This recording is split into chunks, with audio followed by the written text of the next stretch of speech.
جب بڑا مشہور و معروف تاریخ کا واقعہ ہے، آپ لوگوں نے سن رکھا ہوگا، 10ویں مرتبہ سنا ہوگا، پڑھا بھی ہوگا.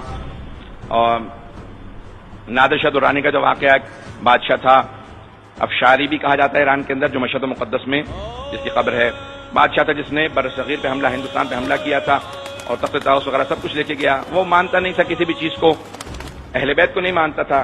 امام رضا علیہ السلام کے اس نے صرف روضے کو دیکھا تھا. جب دیکھا تو اس نے دیکھنے کے بعد کہا یہ کس کا روضہ ہے؟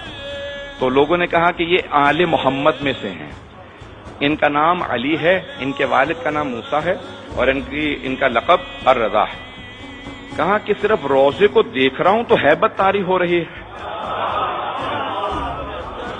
دیکھ رہا ہوں تو ایک ہیبت سی طاری ہو رہی ہے. میں ذرا اندر جا کے دیکھنا چاہتا ہوں، زیارت کرنا چاہتا ہوں. تو کہا کہ کوئی آداب زیارت بتا دے. میں تو مانتا نہیں ہوں کہ کیا آداب ہیں.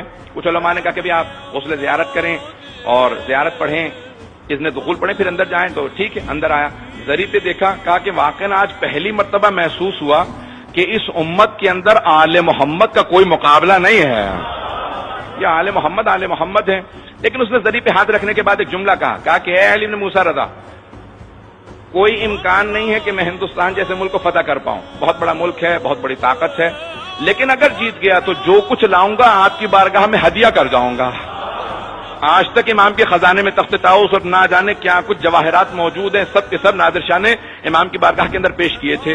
اس کے فوراً بعد وہ نجف اشرف گیا اور اس نے کہا کہ میں یہاں پہ زیارت کرنا چاہتا ہوں. سب لوگ سننا چاہ رہے ہیں؟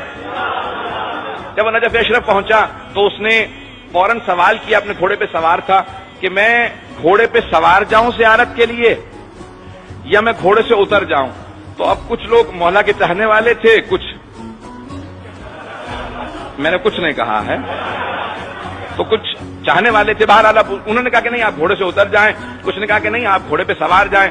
تو کہا کہ نہیں، اختلاف کیوں ہے آپ لوگوں میں؟ تو ایک نے کہا کہ بھی وہ بادشاہ تھے، وہ اپنے زمانے میں خلیفہ تھے، وہ انتقال کر گئے ہیں، شہید ہو گئے ہیں، اب آپ ابھی بھی بادشاہ ہیں تو گھوڑے پہ سوار جاؤ. اس نے کہا نہیں، اب جب اختلاف ہو گیا تو قرآن کھولو، جو قرآن کی فعال مجھے بتائے گی تفاعل بالقرآن کر لیا جائے، قرآن سے استخارہ کر لیا جائے، جو قرآن کہے گا اسی پہ عمل کروں گا. تو ایک مرتبہ اس نے ایک عالم کو بہت مانتا تھا کہ ذرا وضو کر کے فوراً میرے لیے قرآن کھولے. انہوں نے قرآن کھولا تو آیت نکلی فَخْلَعْنَ عَلَيْكَ يَا مُوسَىٰ إِنَّكَ بِوَادِ الْمُقَدَّسِ طُوَىٰ. اے موسیٰ تم وادی مقدس میں آ گئے ہو، جوتے اتار دو، اپنے نالین اتار دو. بس جیسی ہی آیت نکلی فوراً نادر شاہ اپنے گھوڑے سے اترا. کہا کہ گھوڑے پہ سوار تھا، یہ آیت نکلی ہے. پھر کہنے لگا کہ نہیں، یہ تو حضرت موسیٰ سے کہا ہے کہ اپنے نالین اتار دو، جوتے اتارے. کہا اتنا کافی نہیں ہے، وہ نبی تھے، میں ایک گنہگار ہوں، انہیں کہا گیا ہے یہ قرآن کی آیت ہے. تو اس نے ایک جملہ کہا میرے گلے میں ایک زنجیر ڈالو اور میں زمین پہ آ جاؤں گا، ہاتھ بنا کے چلوں گا، بس علی کی بارگاہ میں جا کے باندھ دینا اور کہنا یا علی آپ کا ایک جانور ملنے کے لیے آیا ہے. ممبر کے احترام میں اس لیے میں نے لفظ نہیں کہا تاکہ کوئی محسوس نہ کرے کہ میں نے توہین کیا. اور اس نے کہا کہ یا علی آپ کا ایک جانور آپ کی بارگاہ میں آیا، اگر قبول کریں. جیسے پہنچا اس نے زیارت کی، بہت رویا. جب باہر نکلا اس نے ایک صحن ہے مولا کے باب توسی جہاں پہ ہے وقت گزر رہا ہے، وہاں پہ اس نے دیکھا کہ بہت سے لوگ زمین پہ بیٹھے ہیں، کسی کی آنکھ نہیں ہے، کسی کا ہاتھ نہیں ہے، مختلف لوگ جو ہے معذور. کہ یہ کون لوگ ہیں؟ کہ شفا لینے آئے ہیں. کہ میں ان سے ملنا چاہتا ہوں. ہادی کون ہوتا ہے؟ ہدایت کیا ہے؟ ان سب چیزوں میں عقیدت کس حد تک ضروری ہے، اس بات کو پیش کر رہا ہوں. آیا پوچھا کبھی کیا بات ہے، کتنے عرصے سے بیٹھے ہو؟ کہ میری آنکھیں نہیں ہیں، 6 مہینے سے بیٹھا ہوں. کہ اب تک شفا نہیں ملی؟ کہ نہیں. دوسرے سے پوچھا کیا بات ہے؟ کہ میرا پاؤں خراب ہو گیا، معذور ہو گیا ہوں. کہ پھر؟ کہ 8 مہینے سے بیٹھا ہوں. کہ شفا نہیں ملی؟ کہ نہیں. سب سے پوچھتا رہا کہ اتنے مہینوں سے بیٹھے ہو؟ کہ سارے حرم کے دروازے بند کر دو.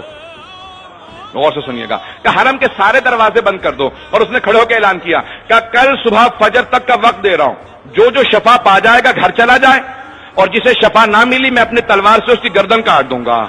بس یہ اعلان کیا، سب چیخیں مار مار کے رونے لگے. کہ مولا آپ کے حرم میں آئے تھے، یہ بے انتہا سخت دل آدمی ہے، سب کو مار دے گا. صبح اٹھے اس نے کہا ایک ایک آدمی کو خود اپنی آنکھوں سے دیکھوں گا، کسے شفا ملی کسے نہیں ملی. جسے دیکھتا تھا شفا یاب تھا، جسے دیکھتا تھا شفا یاب تھا. وقت نہیں ہے. وقت نہیں ہے جانے گرامی کا جسے دیکھتا تھا شفا یاب تھا. جو بات پیش کرنا چاہتا ہوں کہ تیری آنکھیں کیسے آ گئیں؟ کہ مجھے نہیں معلوم, 6 مہینے سے بیٹھا تھا, آج رات آنکھیں ملی. سب شفا یاب ہو گئے, سب چلے گئے. اس کے لوگوں نے پوچھا یہ سب شفا یاب کیسے ہو گئے؟ اتنے مہینوں سے بیٹھے تھے. کہ علی دینا نہیں بھولے تھے, یہ مانگنا بھول گئے تھے.